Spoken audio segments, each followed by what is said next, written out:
यह जो बिहार की धरती पर आज हम सब बिहार जलवायु सम्मेलन के माध्यम से आगे का एक्शन प्लान बनाने जा रहे हैं, उस पर आप विस्तार से चर्चा करेंगे ताकि आने वाले समय में अपने बिहार राज्य को कैसे, जिस तरह पूरी दुनिया में आज जो संकट आया है जलवायु परिवर्तन का, उससे बिहार में छूता नहीं जा करके।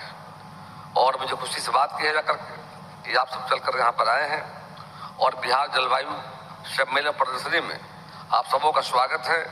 यह एक अग्रणी सभा जहाँ हम जलवायु परिवर्तन की चुनौतियों के बीच बिहार के लिए अनुकूल समृद्ध भविष्य तैयार करने के लिए इकट्ठा हुए हैं।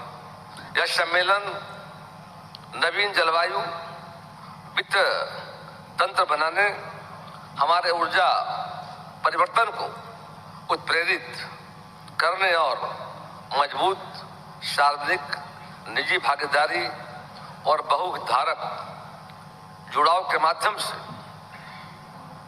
न्यून कार्बन मांगों को संधारित करने के हमारे सामूहिक प्रयास का प्रतीक है।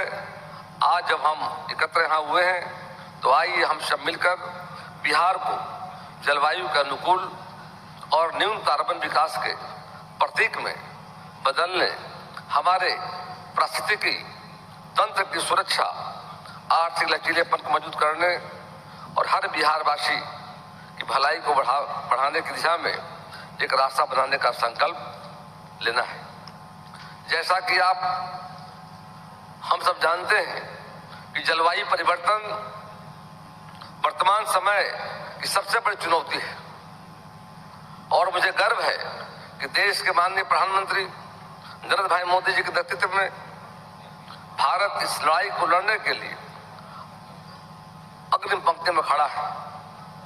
UNFCCC के तहत पेरिस समझौते का पालन करते हुए भारत ने 2070 तक नेट जीरो उत्सर्जन का लक्ष्य रखा है। इसके अलावा पंचामृत के तहत 5 महत्वाकांक्षी प्रतिबद्धता ली गई है। माननीय प्रधानमंत्री जी ने 2015 में अंतर्राष्ट्रीय और गठबंधन की शुरुआत की, जिसका उद्देश्य सौर ऊर्जा को बढ़ावा देना है। COP26 में भी उन्होंने नेतृत्व प्रदर्शित किया है। यह प्रयास दर्शाते हैं कि भारत जलवायु परिवर्तन कार्रवाई के प्रति प्रतिबद्ध है। जैसा कि मैंने उल्लेख किया था कि प्रधानमंत्री जी के नेतृत्व में भारत ने जलवायु परिवर्तन के निपटने के लिए पंचामृत यानी 5 महत्वाकांक्षी प्रतिबद्धता लिए। आइए हम इन एक नजर डालें। 2030 तक भारत की गैर जीवाश्म ईंधन क्षमता को 500 गीगावाट तक पहुंचाना, 2030 तक 50% हरित ऊर्जा की आवश्यकताओं को पूरा करना, 2030 तक कार्बन उत्सर्जन को कम करना, 2070 तक नेट जीरो उत्सर्जन हासिल करना, सतत रूप से विकास के लिए हरित हाइड्रोजन का उपयोग करना। ये जो पंचामृत की चर्चा हम कर रहे थे, ये पंचामृत प्रतिबद्धताएं भारत के लिए एक हरित और सतत विकास की ओर अग्रसर होने का मार्ग प्रशस्त करेगी। हमें माननीय प्रधानमंत्री जी का साथ देना है और हम इन लक्ष्यों को प्राप्त करने के लिए कड़ी मेहनत करनी है। जब इस जलवायु परिवर्तन पर कार्रवाई की बात कर रहे हैं तो मुझे इस बात को खुशी है कि बिहार के माननीय मुख्यमंत्री नीतीश कुमार जी के नेतृत्व में इसका उल्लेख करना आवश्यक जाकर के। श्री नीतीश कुमार जी के मार्गदर्शन में बिहार सरकार ने राज्य में जलवायु परिवर्तन अनुकूल को बढ़ावा देने के लिए कई पहल की है। इनमें जलवायु परिवर्तन अनुकूलित कृषि, हरित ऊर्जा को बढ़ावा देना, वन और जैव विविधता संरक्षण शामिल है। जलवायु परिवर्तन पर कार्रवाई हेतु बिहार के माननीय मुख्यमंत्री नीतीश कुमार जी के परिवार में नेतृत्व की चर्चा करते हुए मैं बिहार सरकार द्वारा शुरू की गई जल जीवन हरियाली मिशन योजना का जिक्र छोड़ नहीं सकता। इस योजना के तहत पेयजल, स्वच्छता और वृक्षारोपण जैसे क्षेत्रों पर ध्यान केंद्रित किया गया है। 2022 तक सभी परिवारों को नल से पानी उपलब्ध कराने का लक्ष्य रखा गया है। यह योजना जल संरक्षण, स्वच्छ पर्यावरण और हरित आवश्यक बढ़ाने में मदद करेगी। जलवायु आपातकाल का परिचय।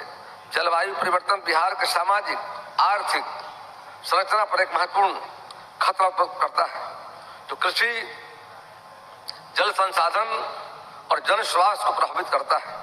हमारे राज्य को, जिसकी समृद्ध विकासक और जीवन जनसंख्या है, एक सतत और अनुकूल भविष्य सुनिश्चित करने के लिए उपायों को अपनाने में अग्रणी होने की आवश्यकता है। आर्थिक विकास बनाम जलवायु संवेदनशीलता। बिहार की तेजी से आर्थिक वृद्धि के बावजूद हमारी कृषि पर अत्यधिक निर्भरता हमें जलवायु परिवर्तन के प्रति विशेष रूप से संवेदनशील बनाती है। इस रिपोर्ट के हमारे विकास योजना में जलवायु दृष्टिकोण को एकीकृत करने की आवश्यकता पर जोर दिया गया है, ताकि दीर्घकालिक अस्थिरता, अनुकूलता सुनिश्चित किया जा सके। 2070 तक नेट जीरो उत्सर्जन की प्रतिबद्धता। बिहार 2070 तक नेट जीरो उत्सर्जन प्राप्त करने के लिए प्रतिबद्ध है। यह महत्वाकांक्षी लक्ष्य हमारे कोयला आधारित बिजली पर निर्भरता को क्रमिक रूप से कम करने और हमारी नवीनकरणीय ऊर्जा क्षमता में महत्वपूर्ण वृद्धि की आवश्यकता को दर्शाता है। एक न्यून कार्बन अर्थव्यवस्था में संक्रमण केवल एक। तो ऐसे ही तमाम खबरों के लिए आप सभी बने रहिए हमारे साथ और देखते रहिए बिहार उज्जवल न्यूज। अब तक हमारे YouTube चैनल को सब्सक्राइब नहीं किया है तो जल्दी से सब्सक्राइब कर लीजिए। फेसबुक पेज को भी फॉलो कीजिए। वीडियो पसंद आए तो खूब लाइक कीजिए, शेयर कीजिए, कमेंट कीजिए। वीडियो देखने के लिए आप सभी का धन्यवाद।